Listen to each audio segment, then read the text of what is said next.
esta ocasión se sube al colectivo Alexis Grierson, que nos va a hablar un poco sobre la política local, ¿no? Que está aconteciendo en nuestra ciudad, tanto a nivel político, ¿no? Como esta semana estuvo movida bastante con Fabi, Cerro Negro, la HCD, así que hay bastante contenido. ¿Cómo andan? Buen día. Sí, mucho para contar. Ha sido una semana bastante complicada. Con malas noticias pero con algunas certezas. Primero vamos a terminar de ordenar lo que venimos tratando de ordenar hace algunas semanas con respecto al calendario electoral. Hoy a la mañana, te digo la hora, sí, porque se levantó temprano Cristina, 8 en punto. Cristina confirmó que le pidió a los legisladores de la Cámpora que no traten el proyecto de elecciones concurrentes en la provincia de Buenos Aires. Bien. Había una luz de esperanza para terminar votando en la provincia y en la nación el mismo día. Cristina acaba de anunciar que pidió que no suceda. Por consiguiente, y teniendo en cuenta que ya hay un acuerdo bastante amplio de todos los sectores políticos, sí, solo falta votar la suspensión de las PASO, que va a ser mañana, y en la provincia de Buenos Aires vamos a votar 2 veces. 7 de septiembre vamos a votar consejeros escolares, concejales y legisladores provinciales. En el caso de la 7ª sección electoral, donde está Olavarría, se van a elegir 3 senadores provinciales. Bien. Y listo. Eso va a ser lo único que se va a elegir el 7 de septiembre con boleta sábana. La boleta que tradicionalmente cuando vamos a votar encontramos en las mesas, son las que tienen todos los nombres y demás. Y el 26 de octubre, algunas semanas después, si no me falla la memoria, son creo que 4 semanas después, vamos a votar diputados nacionales, representantes de la provincia de Buenos Aires. Bien. Con un formato novedoso, va a ser boleta única en papel, es decir, va a haber una sola boleta. Sí. Van a estar todos los partidos en esa misma boleta y va a haber algunos de todos los representantes que van a tener esas listas. Es decir, por lo general son 36 titulares y creo que algo así como 36 o 10, 15 suplentes. En la lista de la boleta única se van a ver 5, como mucho, y va a estar encabezado por la principal figura. Claro. Entonces con una lapicera, vamos a ver qué formato, porque hay varios formatos. Por lo general hay una de lapicera, marcas a quién querés votar Cruz, y X, se terminó. Y vas con eso al sobre, a la urna. Es uno de los principales cambios que impulsó la Nación, el gobierno de Javier Milei. Por consiguiente va a ser un sistema novedoso, pero va a ser el 26 de octubre.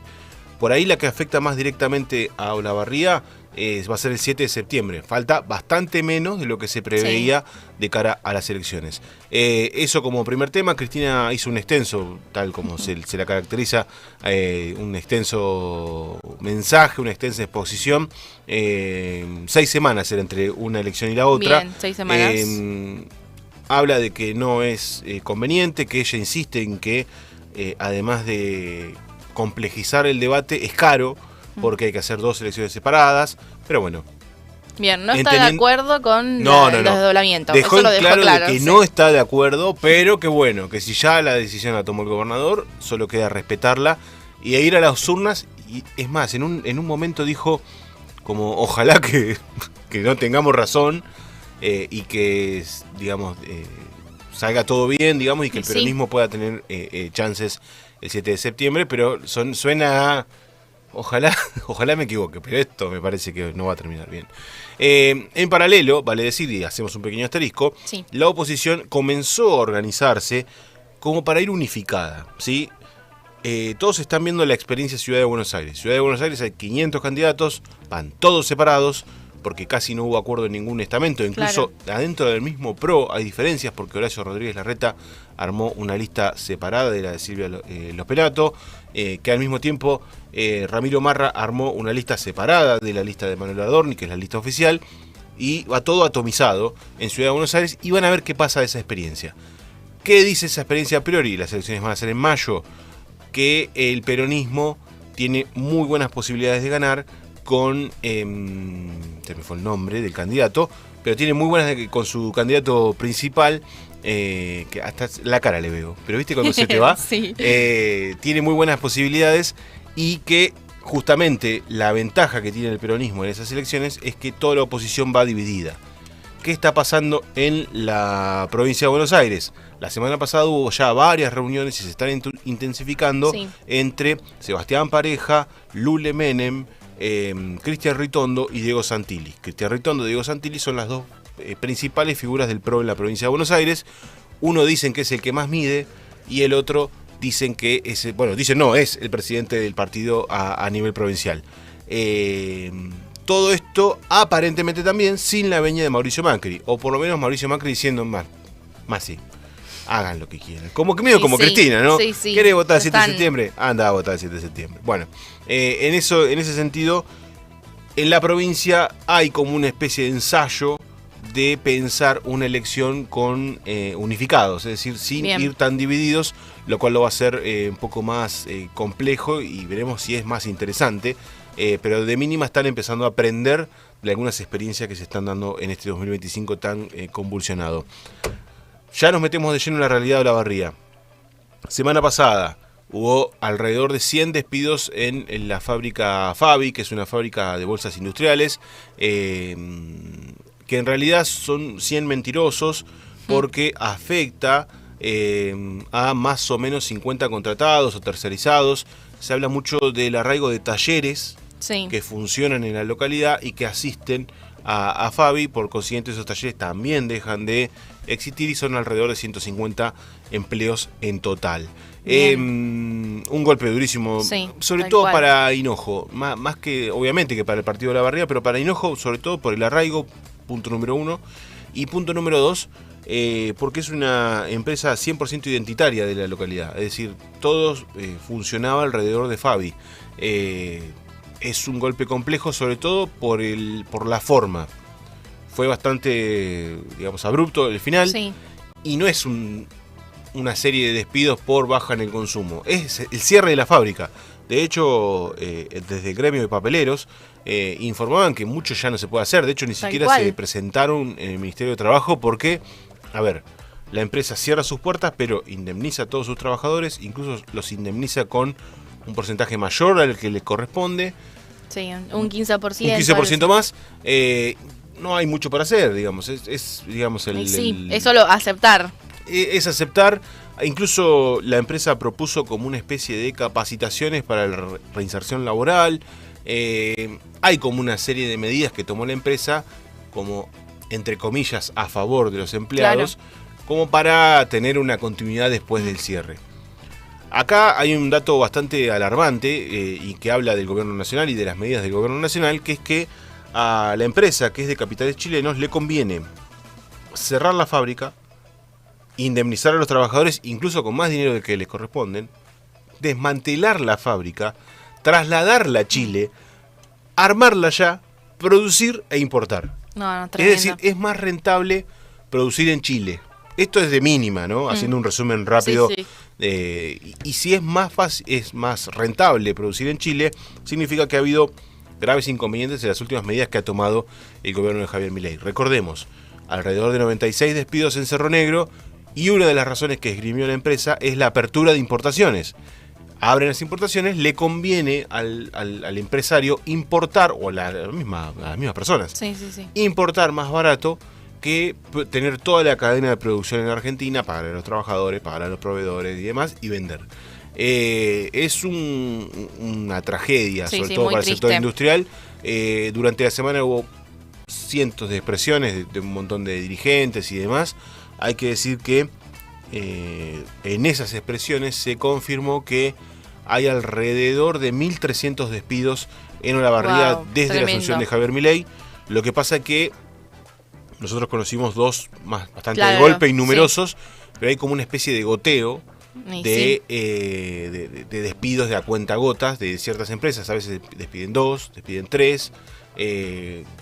Claro, los pequeños, y que se cuentan por general los que están en blanco, ¿no? Porque hay mucha gente que no está, digamos, trabajando en blanco, pero sí es despedido y demás. Pierde su trabajo. Sí. A esto debemos sumar otra de las cuestiones bastante importantes, que es que cuando uno dice 1.300 es mucha gente, ¿no? Es si no me falla la memoria, es el 1% de la sociedad olavarriense. Y uno dice, ¿dónde están los desocupados? No se ven. Bueno, no es lo mismo esa cantidad de desempleados en el tiempo hace 20 años que hoy.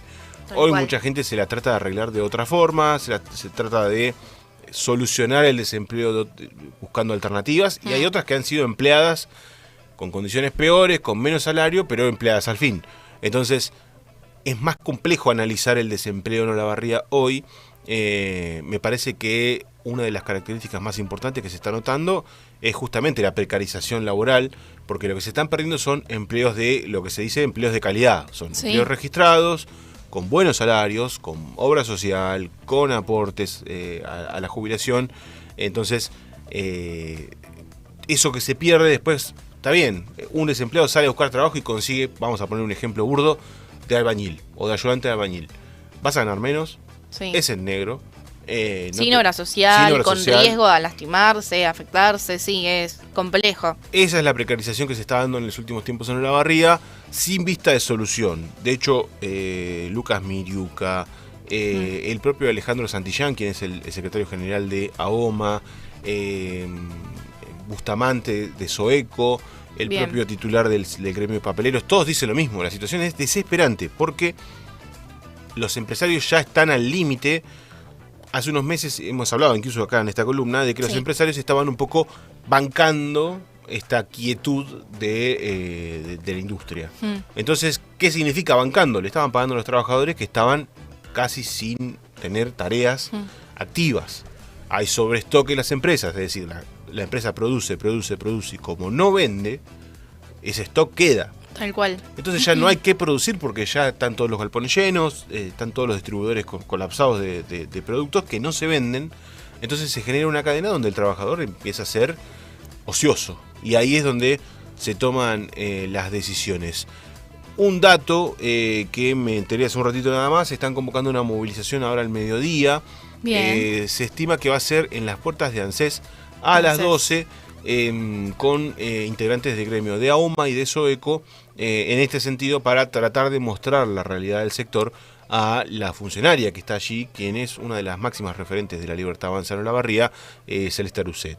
Que viene un poco a tono con lo que ha pasado con los jubilados también, que los jubilados se manifestaron y en gran número el miércoles pasado en las puertas de ANSES, un poco reclamando esta situación de mejoras también a los jubilados. Recordemos que los jubilados no sufren aumentos hace un tiempo, tienen un bono, no hay mejora, bueno, nada, ya lo que más o menos todos sabemos. Sí, todos los miércoles hablamos de lo mismo, tanto acá como a nivel nacional, la represión y demás. La particularidad es que este último miércoles hubo muchísima gente, se contaba un poquito más de 1000 personas, lo cual la hizo significativa.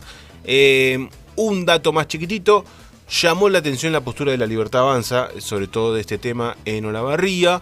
Guillermo Lascano estuvo toda la semana enumerando una serie de publicaciones en la cual intentó explicar que esto no es nuevo, que esta decisión que tomaron tanto Fabi como Cerro Negro no es algo que proviene de la gestión de Javier Milei, incluso siendo que las empresas mismas lo dijeron. Como que es algo que pasa y que incluso hay un textual que fue el que generó mucho enojo, es cerrarán empresas y abrirán otras. Tal cual. Yo no veo abrir empresas, por lo menos por ahora, por lo menos de la magnitud de Fabi y de Cerro Negro, pero lo que está planteando no deja de ser un debate interesante. Yo no estoy de acuerdo, pero no deja de ser interesante el debate al fin. Es que se debe pensar en un plan a largo plazo con un perfil claro de Olavarría como industria hacia el país. El detalle, o por lo menos lo que omite Lascano, esto ya es una opinión, es que ya lo tiene. Ya el perfil es orientado a la obra pública, orientado a la construcción, y si se toman medidas de un gobierno nacional en contra de ese perfil, está claro que el perfil se va a caer.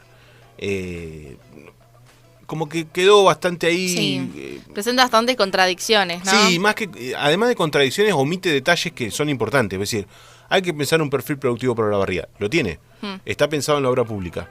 Y a Olavarría, cuando la obra pública se mueve, anda muy bien.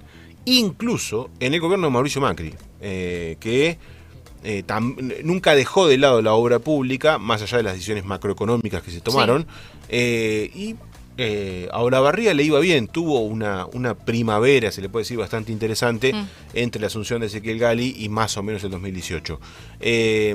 Por eso digo, es llamativa la postura, no deja de ser su expresión, y finalmente los concejales de La Libertad Avanza en el Consejo Deliberante rechazaron manifestar preocupación por la situación de los trabajadores de Favi y de Cerro Negro. Sí, tremendo. Es bastante complejo. Ellos intentaron hacer toda una movida que casi la logran. De hecho, iban a llevar los proyectos a comisión para convocar a las partes, que expliquen, dilatar un poco el debate. Hubo un freno de Guillermo Santillán diciendo, muchachos, estamos manifestando preocupación, no estamos inventando la rueda. Y lo que se termina revelando después de toda la situación del voto, de la negativa de La Libertad Avanza y demás, es que en los considerandos del proyecto estaba claro que una de las razones por las cuales manifestaban preocupación era que la decisión que habían tomado era por el DNU de Javier Milei, que fue aprobado y demás. Entonces, eso fue lo que generó el rechazo. No lo iban a votar de ninguna manera. De hecho, uno de los cambios que se propusieron, que era votar la creación o la movilización de la Comisión de Trabajo dentro del Consejo Deliberante con este tema, fue incluido en el proyecto finalmente. Bien. Y aún así tampoco lo votaron. Por eso es como que están en una posición bastante incómoda los legisladores y los funcionarios de La Libertad Avanza aquí en Olavarría. Veremos cómo continúa esta historia. Por lo pronto va a haber una movilización al mediodía. Y bueno, y ahí estaremos y la semana que viene les contaremos.